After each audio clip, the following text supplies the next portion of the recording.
সম্মানিত ভাইয়েরা আমার, কিয়ামতের ময়দানে সর্বপ্রথম তিনজন ব্যক্তির ফয়সালা শুরু হয়ে যাবে, হিসাব নেওয়া শুরু হয়ে যাবে। সর্বপ্রথম তিনজন ব্যক্তি, ওর মধ্যে 1 নম্বর ব্যক্তিকে হাজির করা হবে, যে ব্যক্তি দ্বীনের রাস্তায় শাহাদাত বরণ করেছে। বন্ধুগণ আমার, আল্লাহ রাব্বুল আলামিন দুনিয়ার নিয়ামতের কথা ওই বান্দাকে স্মরণ করিয়ে দিয়ে বলবেন, ও বান্দা, তুমি আমার জন্য দুনিয়াতে কি করেছ? ওই বান্দা দাঁড়িয়ে যে বলবে, ওগো আল্লাহ রাব্বুল আলামিন, তোমার দ্বীনের জন্য আমি জিহাদ করেছি, এমনকি আমি তোমার দ্বীনের জন্য আমার জীবনটা দিয়েও শাহাদাত বরণ করেছি। আল্লাহ রাব্বুল আলামিন ডাক দিয়ে বলবেন, ও আমার বান্দা, তুমি মিথ্যা বলছ, তুমি আমার কাছে মিথ্যা কথা বলছো, তুমি আমার জন্য জীবনটা দাও নাই, তুমি তোমার নিজের জন্য জীবন দিয়েছ, তুমি মানুষদের কাছে নিজেকে বাহাদুরি বলবে, যে বাহাদুর ছিল সে, তুমি এই জন্য জীবন দিয়েছ। দুনিয়াতে তো লোকজন তোমাকে বাহাদুর বলেছে, তুমি দুনিয়াতে এর প্রতিদান পেয়ে গেছ। আল্লাহ রাব্বুল আলামিন ডাক দিয়ে বলবে, তুমি আমার জন্য শহীদ হও নাই, আমার জন্য করো নাই।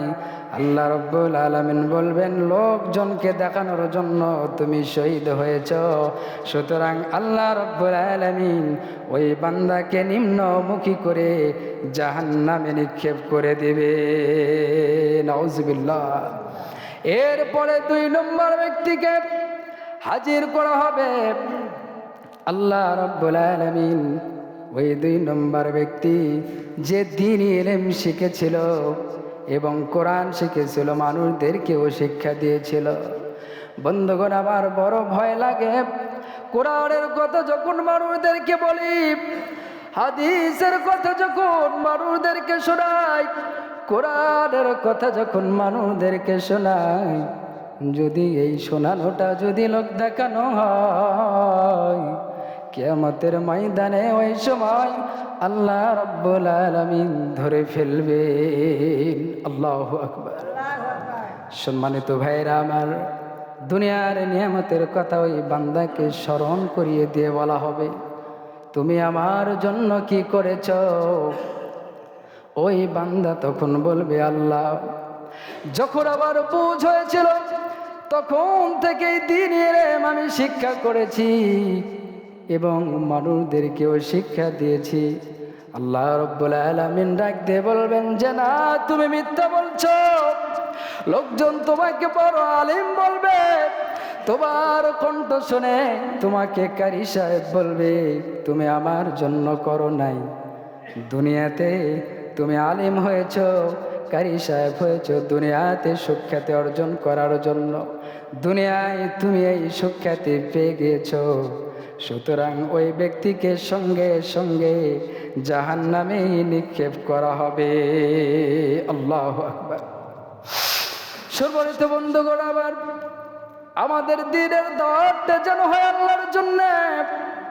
যারা মানুষদেরকে দ্বীনের পথে ডাকবো, আমরা কোরআনের পথে ডাকবো, তাদের জন্য নসিহত করি, দুনিয়ার কোনো মানুষের জন্য নয়, এত বড় মসজিদের খতিব হওয়ার জন্য নয়, এত সুন্দর মেম্বারে বসে আমি কোরআনের কথা বলতে পারছি এই জন্য যেন না হয়, আমার কোরআনের দাওয়াতটা যেন হয় একমাত্র আল্লাহর জন্যে।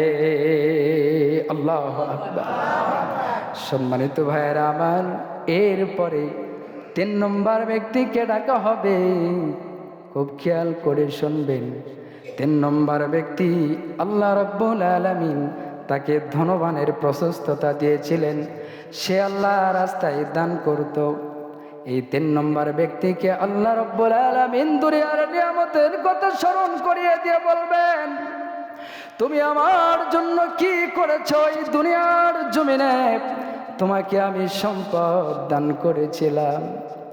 ওই ব্যক্তি বলবে, আল্লাহ রাব্বুল আলামিন, এমন কোনো ক্ষেত নাই, এমন কোনো জায়গা নাই যেখানে আমি দান করি নাই।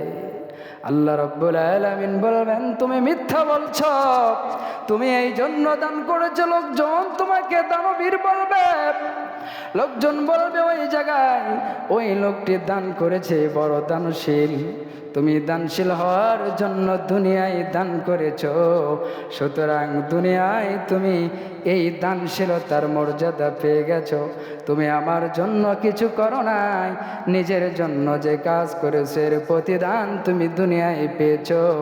আল্লাহ রাব্বুল আলামিন ওই মুহূর্তে ওই বান্দাকে জাহান্নামে নিক্ষেপ করবে।